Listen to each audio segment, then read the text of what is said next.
Olá, formandos do ensino médio. Sou o André, professor de Biologia. No vídeo de hoje, nós vamos falar sobre biosfera, o conjunto de ecossistemas. Vamos lá?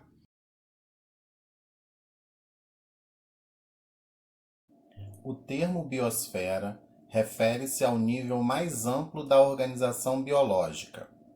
Abrange todas as regiões capazes de abrigar e sustentar a vida, compreendendo, portanto, todos os ecossistemas do planeta. Em cada um desses ecossistemas, a comunidade biológica local encontra-se ajustadas às características ambientais, que por sua vez são definidos por uma combinação de fatores que inclui o clima, as características do solo e a disponibilidade de recursos.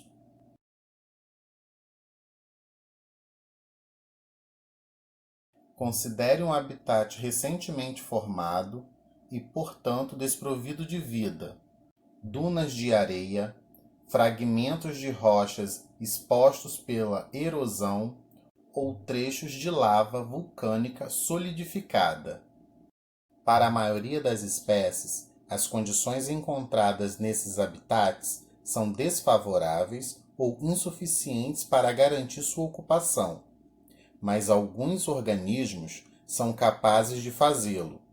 São os organismos pioneiros seres a colonizarem um ambiente sem vida.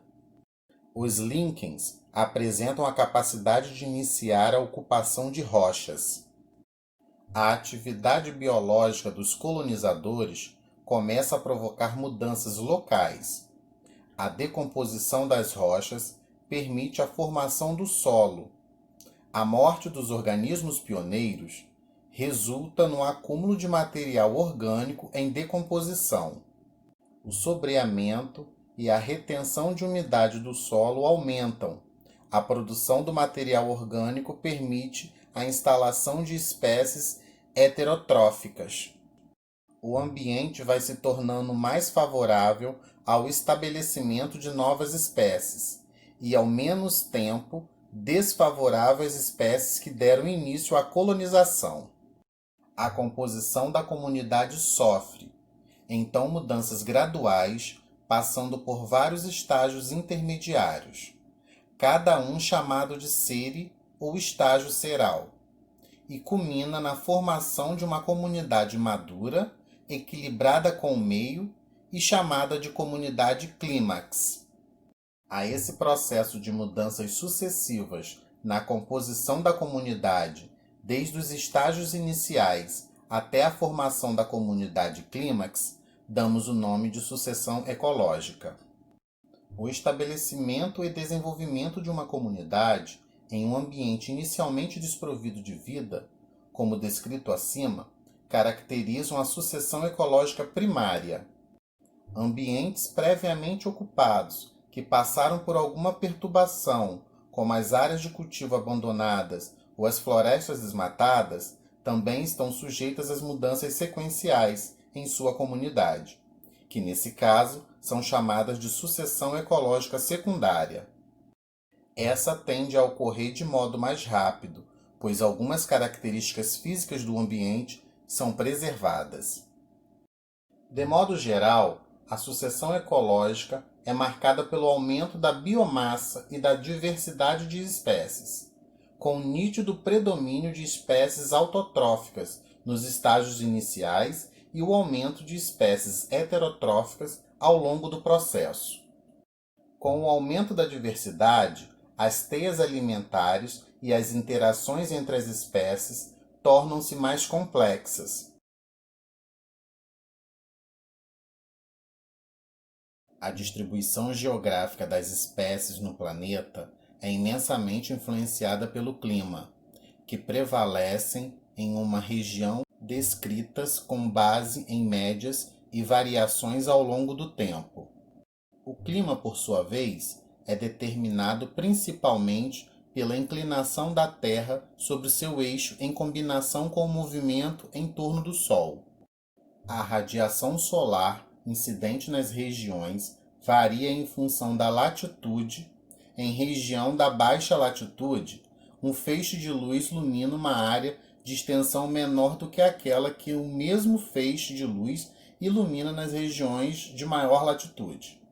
Com isso, são definidas 3 grandes zonas climáticas: tropical, temperada e polar. A quantidade de radiação solar por área, denominada de insolação, é maior nas regiões equatoriais, assim como a temperatura e a precipitação média. Além disso, as variações sazonais decorrentes da translação da Terra são menos pronunciadas nessas regiões, afetando pouco a intensidade de radiação e o comprimento do dia ao longo do ano, ao contrário do que ocorre nas regiões temperadas e polares.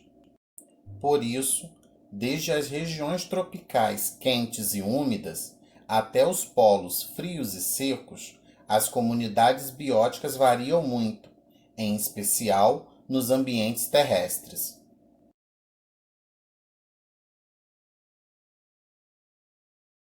Os grandes ecossistemas terrestres, dotados de fisionomia típica, moldada em resposta às condições climáticas, são chamados de biomas. A formação vegetal define os aspectos mais marcantes dos biomas e, por isso, é frequentemente usada para caracterizá-los, embora outros aspectos também sejam considerados, como a fauna e o tipo de solo. Com base nesse conceito, consideramos 7 grandes biomas: tundra, taiga, florestas temperadas, florestas tropicais pluviais, savanas, campos e desertos.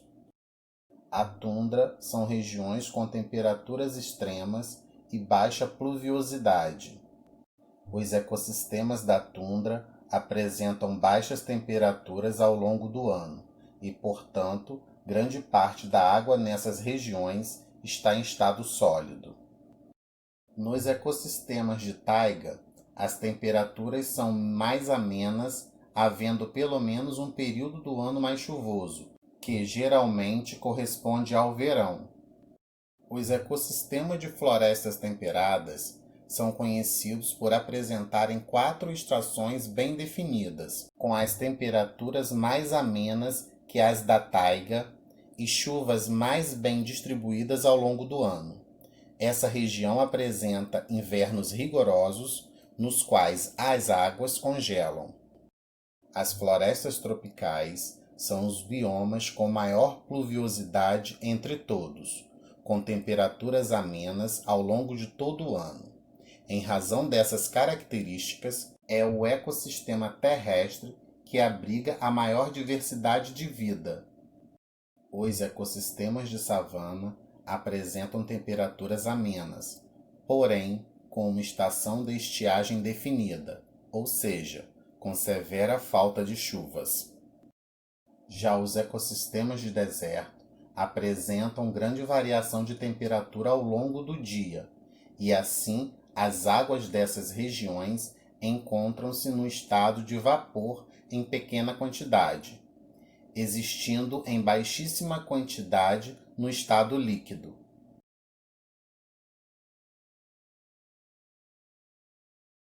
Os ecossistemas aquáticos compreendem os ecossistemas marinhos e os ecossistemas de água doce. Os ecossistemas marinhos são, normalmente, divididos em regiões de acordo com a profundidade e com a intensidade de luz que chega até eles. De acordo com a profundidade, tem-se a zona sublitoral, sob a plataforma continental, a zona batial, de 200 a 2.000 metros, a zona abissal, de 2.000 metros a 6.000 metros, e a região adal, além de 6.000 metros de profundidade. Os ecossistemas marinhos apresentam a maior parte da superfície do planeta, abrigando grande diversidade de vida superior à dos ecossistemas terrestres. De modo geral, os seres vivos que habitam os oceanos podem ser divididos em 3 grandes grupos: plâncton, nécton e bentos. O plâncton é formado por seres microscópicos que habitam as superfícies das águas e são carregados pelas correntezas. Os seres planctônicos que realizam fotossíntese são chamados de fitoplânctons, como as algas microscópicas. Os seres microscópicos que não realizam fotossíntese são chamados de zooplâncton. O nécton é formado pelos animais que se locomovem ativamente pela coluna de água, como peixes, tartarugas, baleias e etc. A comunidade bentônica é formada por seres vivos aderidos a um substrato no assoalho oceânico, como mexilhões, anêmonas, corais, algas e etc. Os ecossistemas de água doce são um dos tipos de ecossistemas aquáticos que existem no planeta Terra. Eles são conhecidos como água doce porque são formados por corpos de água com baixa concentração de sal. Eles geralmente têm menos de 1% de cloreto de sódio. Existem diferentes tipos de ecossistemas compostos de água doce, dentre os quais destacam-se lagos, lagoas, rios e planícies alagadas. Em geral, eles podem ser divididos em dois grupos: ecossistema lênticos e ecossistemas lóticos. Os ecossistemas lênticos são aqueles formados por águas paradas ou lentas, como é o caso de lagoas, lagos, piscinas naturais e outras planícies alagadas. Por outro lado, os ecossistemas lóticos são aqueles que possuem águas em movimento rápido, como rios, córregos e outras correntes de água. Então, formandos do ensino médio, caso tenham dúvida, me procurem na plataforma digital toda segunda, terça e quarta, sempre de 8 às 12. Estarei de plantão para tirar as dúvidas de vocês. Tchau!